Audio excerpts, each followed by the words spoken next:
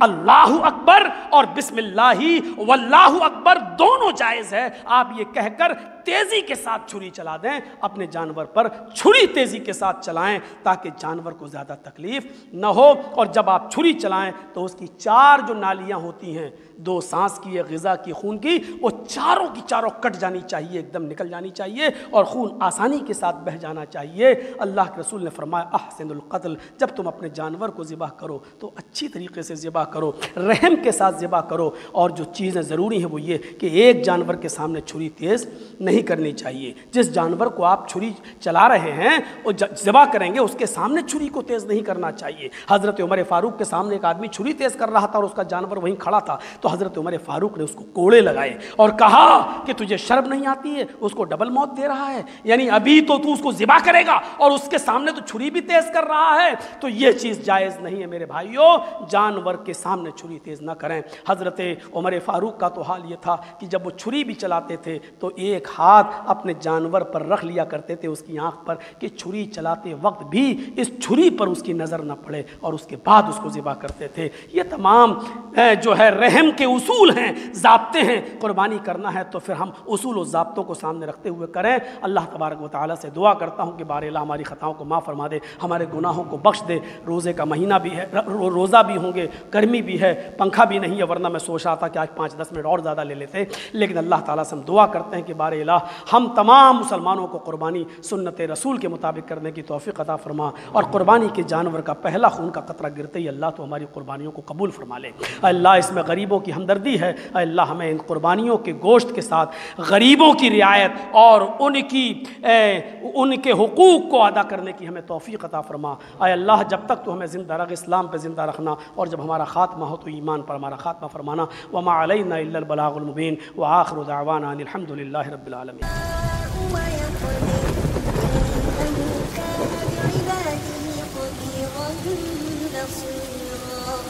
ولا تقتلوا